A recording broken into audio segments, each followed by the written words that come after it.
Yes, villagers, today we're going to be talking about increasing your dating pool.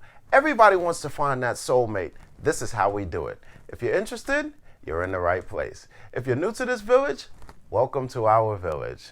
If you're a returning villager, welcome as well. So, let's get into it. Welcome to Garden of the Mind, where we reduce stress, improve our health and fitness, and improve our financial IQ every episode.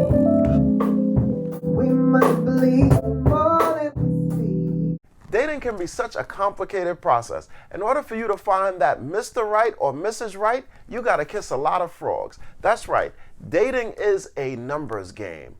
But if you do it right, you can find that soulmate. Dating can be such a complicated thing. How old you are, your maturity level, how much money you make, what class you're from, all of these things come and play out in terms of who it is that you are interested in. Now that person changes from time to time. The person who you thought was the perfect person for you when you're 16 may not be the same person now at your age. Now, number one, clearly define the characteristics of the person that you're looking for, so when you find them, you'll know. Now, there are plenty of shortcuts that we use in order for us not to define exactly who that person is. So we say things like, I'm just doing me, I'm just having fun right now. All of these things are excuses for you not to clearly chisel out exactly who it is that you're looking for.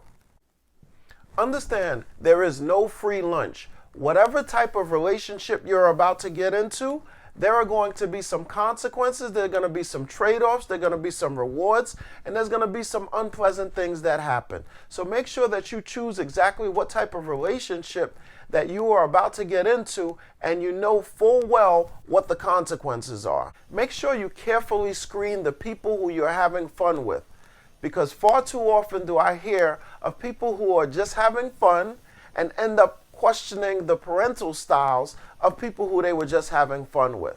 Why? Because they were just having fun. There was no need to go even further and find out exactly all of these things that are necessary because you were just having fun. But having fun does have its consequences.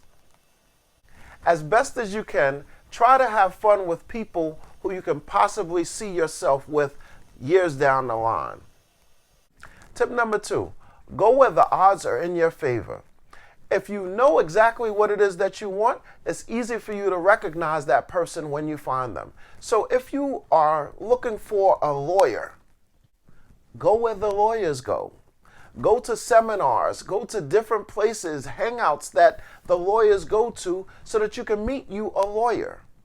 If you're looking for a scientist, go where the scientists go. Go where the scientists are. Hang out where the scientists go. For example, if you're a female and you go to a Super Bowl party or a boxing party, chances are you're going to be one of a few of the females there, and the odds are going to be in your favor. You want to make sure that you are in the minority so that the majority is coming to you as opposed to you going to the majority. Remember, there's so many more of them and so little of you. Tip number 3, work on yourself. Far too often do I hear people saying, I want a person who has this quality, I want that quality, and I want that quality. And my question is, well, what would make a person who has this quality, and that quality attracted to someone? Do you have the characteristics that would attract the person who has this quality, that quality, and those qualities? I don't know. I can't answer that question. Only you can. One of the things I do know is the more things that you have going for yourself, the more confidence you exude. And confidence is always sexy. Tip number 4, pray and wait on the Lord. That's right, pray and wait on the Lord. You can be perfect in every way. You can check off every box in someone's checklist, and still the chemistry can be off. Usually when we're looking for someone, we have all of these characteristics of what we want and then the things that we need on the back end. But it really should be reversed. It should be the things that we need up front and then the things that we want later on. We have to trust that God knows you better than you. God knows exactly what's best for you better than you know what's best for yourself. I've heard a saying, God gives you what you need, the enemy gives you what you want. What you want and what you need can be two different things. Bonus tip, be selective. Don't dilute the quality of the person that you're looking for because you're with someone else who you don't really want to be with. What I mean by that is friends with benefits. Have you ever heard of that? When you have a friend with benefits, it helps one thing on one side and then dilutes something on the other side. So you have to figure out which one works for you. Do you want to deal with your present needs here or your future later on down the line?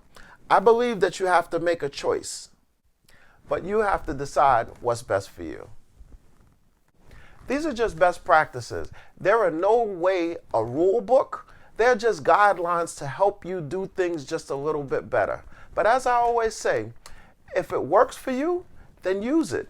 If not, eat the meat and spit out the bones. What do you think? Are there other things that I might have left off this list that you think are important? Please put that in the comments. If you like this video, please give it the thumbs up. If you like this channel, please subscribe. If you want to know when I post, which is Monday, Wednesday, and Friday, please click on that notification bell so you'll be one of the first people to know exactly what it is that we discussed here.